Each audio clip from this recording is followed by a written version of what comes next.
तो आज हम बात करेंगे कैटेकोलामाइन्स क्या होते हैं। Catecholamines are chemical that act as neurotransmitter in the body. Catecholamines क्या होते हैं? न्यूरोट्रांसमीटर्स। न्यूरोट्रांसमीटर क्या होते हैं? Chemical messengers. तो जो मेन कैटेकोलामाइन्स है वो है dopamine, norepinephrine and epinephrine. Catecholamines का सिंथेसिस कैसे होता है? तो कैटेकोलामाइन का सिंथेसिस न्यूरॉन्स के अंदर होता है, inside the neuron. This catecholamine synthesis with the help of an amino acid tyrosine. तो कैटेकोलामाइन की सिंथेसिस के लिए एक अमाइनो एसिड होता है टायरोसिन, उसकी हेल्प से ही इनका सिंथेसिस होता है। तो हाउ कैटेकोलामाइन मेड, कैसे बनते हैं? जो टायरोसिन होता है, टायरोसिन क्या होता है? अमाइनो एसिड जो डोपा में कन्वर्ट होता है। कैसे होता है? किसकी हेल्प से होता है? तो टायरोसिन हाइड्रोक्सिलेज। टायरोसिन हाइड्रोक्सिलेज एक एंजाइम होता है जिसकी हेल्प से टायरोसिन डोपा के अंदर कन्वर्ट होता है। In whole cycle it is the only specific enzyme which is required for catecholamine synthesis.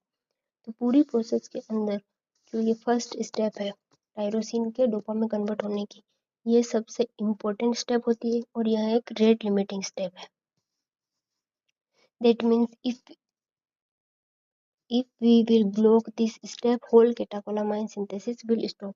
अगर हम इस स्टेप को ब्लॉक कर देंगे तो पूरा कैटेकोलामाइन सिंथेसिस ब्लॉक हो जाएगा। उसके बाद में डोपा कन्वर्ट होता है डोपामिन के अंदर। डोपा कन्वर्ट होता है डोपामिन के अंदर। कैसे होता है? Dopa convert into dopamine with the help of dopa decarboxylase. Dopa decarboxylase enzyme की हेल्प से डोपा डोपामिन के अंदर कन्वर्ट होता है। Dopa decarboxylase this enzyme is an non specific enzyme. यह एक नॉन स्पेसिफिक एंजाइम है। उसके बाद में होता है dopamine enter into vesicle. Dopamine vesicle के अंदर एंटर करता है with the help of VMAT2 transporter. To enter into the vesicle it requires some pump known as VMAT2। ये पंप होता है VMAT2, इसकी हेल्प से ही यह वेसिकल के अंदर एंटर होता है। All neurotransmitter first enter into vesicle only then they can be release. इसका मतलब यह है कि जितने भी न्यूरोट्रांसमीटर है उनको सबसे पहले वेसिकल के अंदर एंटर होते हैं और एंटर होने के बाद में ही वो रिलीज होते हैं जब भी नीड होती है। वेसिकल क्या होता है? वेसिकल एक स्टोरेज बॉक्स होता है, बैग होता है, स्टोरेज बैग जिसमें न्यूरोट्रांसमीटर्स स्टोर होते हैं और जब भी हमें नीड होती है तो वहाँ से रिलीज होते हैं। तो डोपामिन रिलीज होता है बॉडी में। In certain area this dopamine get release. कुछ एरियाज में डोपामिन रिलीज होता है, फिर जाके ये इसके रिसेप्टर से बाइंड हो जाता है। रिसेप्टर कौन से होते हैं? D1 to D5। D1 से D5 डोपामिन के रिसेप्टर्स होते हैं। Inside vesicle dopamine convert into norepinephrine. Vesicle के अंदर ही डोपामिन नॉन एपिनेफ्रिन के अंदर कन्वर्ट होता है। When the stimulus comes, this vesicle of norepinephrine it fuses with the cell membrane and norepinephrine is released। तो जब भी नॉन एपिनेफ्रिन कोई भी स्टिमुलस आता है तो जो वेसिकल है वो सेल मेम्ब्रेन्स के पास में फ्यूज हो जाती है और उसके बाद में नॉन एपिनेफ्रिन रिलीज हो जाता है। रिलीज होने के बाद ये इसके रिसेप्टर से बाइंड होता है जो कि है alpha and beta. Non epinephrine के रिसेप्टर है अल्फा एंड बीटा जिससे जाकर ये बाइंड हो जाता है। Then it convert into epinephrine. Non epinephrine epinephrine के अंदर कन्वर्ट होता है inside vesicle at the area of adrenal medulla. Adrenal medulla के अंदर, मेडुला में वेसिकल के अंदर यह इपिनेफ्रिन में कन्वर्ट हो जाता है। Norepinephrine is released it act on it's receptors alpha and beta. Alpha और बीटा रिसेप्टर से बाइंड हो जाता है। There is an enzyme which is required to convert norepinephrine into epinephrine. Non को एपिनेफ्रिन में कन्वर्ट करने के लिए जो एंजाइम हेल्पफुल होता है वो होता है methyl transference enzyme. Methyl transference enzyme कौन सा एंजाइम होता है? Methyl transference enzyme which is only present in adrenal medulla। Methyl transference enzyme only adrenal medulla के अंदर ही प्रेजेंट होता है। This methyl transference enzyme require glucocorticoid for its function.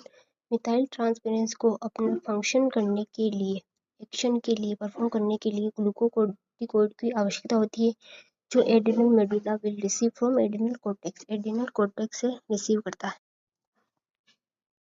तो ये हमने पढ़ लिया है कि टायरोसिन डोपा में कन्वर्ट होता है टायरोसिन हाइड्रोक्सिलेज की हेल्प से। यह रेट लिमिटिंग स्टेप होती है। और उसके बाद में हम पढ़ेंगे डोपामिन का भी हमने पढ़ लिया है। डोपामिन में कन्वर्ट होता है। एंजाइम कौन सा होता है? डोपा डीकार्बोक्सिलेज, उसकी हेल्प से। कुछ ड्रग्स होती है जो डोपा डीकार्बोक्सिलेज को ब्लॉक कर देती है, वो है कार्बिडोपा एंड बेंसेराजाइड, जो लीवोडोपा के साथ में यूज की जाती है पार्किंसन डिजीज के अंदर। These drugs carbidopa and benserazide inhibit dopa decarboxylase in only in periphery। तो ये सिर्फ ओनली पेरीफेरी के अंदर डोपा डिकार्बोक्सिलेज एंजाइम को इनहिबिट करते हैं।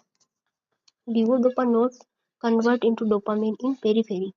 तो पेरीफेरी के अंदर यह डोपामिन में कन्वर्ट, लीवोडोपा डोपामिन में कन्वर्ट नहीं होता है। This levodopa now is available more to enter into brain. तो यह ब्रेन के अंदर एंटर होने के लिए होता है।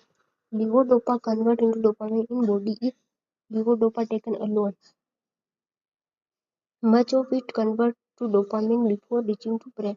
अगर हम लीवोडोपा को अलोन लेते हैं, इन मेडिसिन के साथ में नहीं लेते हैं, तो वह ब्रेन में पहुंचने से पहले ही बॉडी के अंदर ही डोपामिन में कन्वर्ट हो जाता है।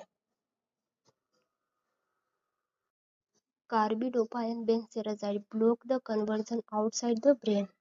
तो ब्रेन के बाहर ये कन्वर्जन को। उसके बाद में storage of dopamine. Storage of dopamine तो ये हम पढ़ चुके हैं कि after dopamine is made, dopamine के बनने के बाद, सिंथेसिस होने के बाद, it is stored inside small cell called vesicle. Vesicle के अंदर यह स्टोर होता है। VMAT two helps move dopamine into vesicle. पीमेट जो पंप है वो उसे वेसिकल के अंदर जाने के लिए हेल्प करता है। उसके बाद में है formation of norepinephrine. Dopamine convert into norepinephrine. जो एंजाइम होता है dopamine beta hydroxylase. Formation of epinephrine, norepinephrine convert into epinephrine.